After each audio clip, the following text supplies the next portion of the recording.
Hey guys, welcome back to another video. It's me Nikita, and in today's video we will be discussing a lot of questions that you may have had over the HCPC application.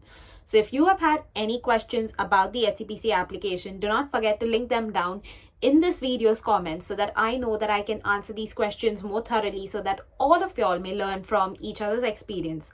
But getting right into today's content. So the first question that a lot of y'all have asked me is, does the HCPC give you its license via passing some exams?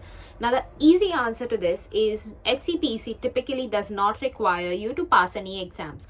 But that being said, that once you complete your HCPC application form, if they find any deficits in your education, they may ask you for additional case studies. And if your standards of qualification, that is your education qualification, does not meet the HCPC recommended standards, they would then ask you to go in for an aptitude test or an exam. Now that is the only case in which they would ask you for an exam. But as such, HCPC does not have any exam as of today.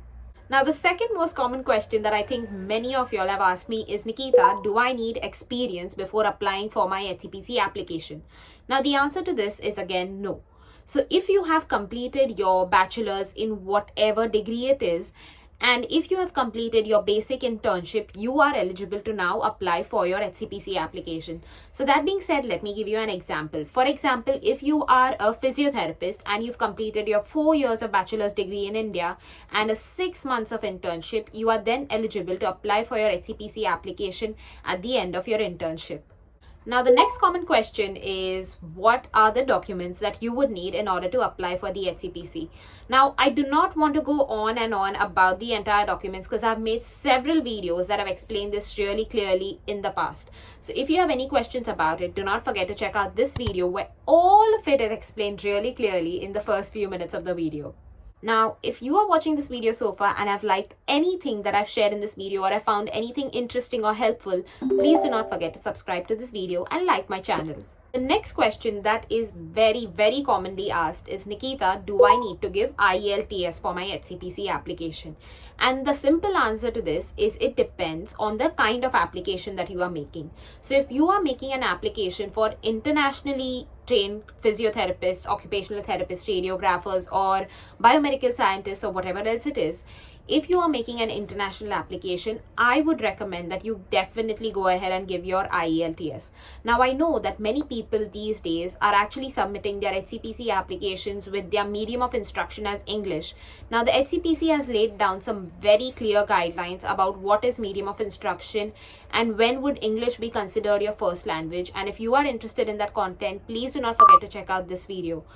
But that being said, I do know of a few cases where people have declared that their medium of instruction is English and HCPC has rejected that and asked them to provide qualification or proof of English language requirements.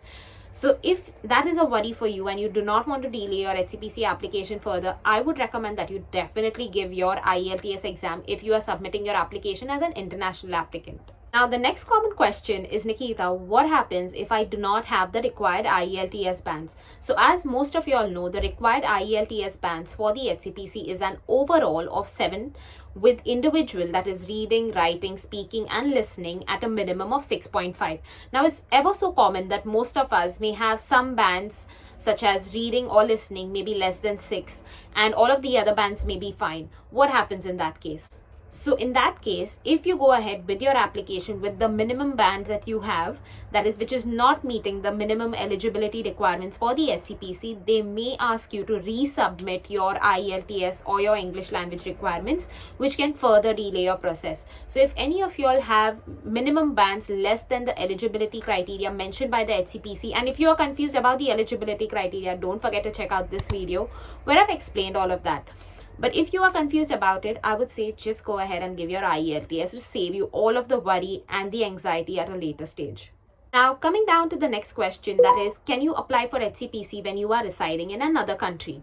So absolutely, you can apply for HCPC whether you reside in India, Pakistan, Bangladesh, Philippines, Canada, wherever else you may be. So do not worry, do not hesitate. Go ahead and apply for your HCPC application wherever you are in the world. And I think the process for this is made much more easier these days because most of the HCPC application is now processed online.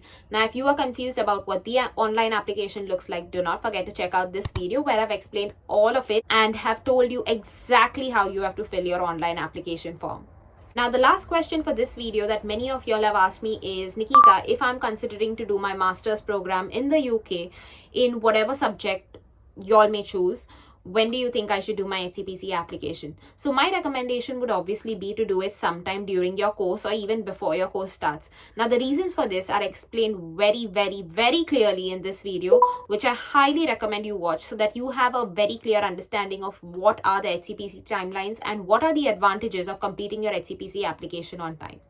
But that's it for today's video, and I really hope that you found it useful. And if you did, do not forget to hit the like and the subscribe button for this video and leave your questions down in the comment section below. Take care, you guys. Bye.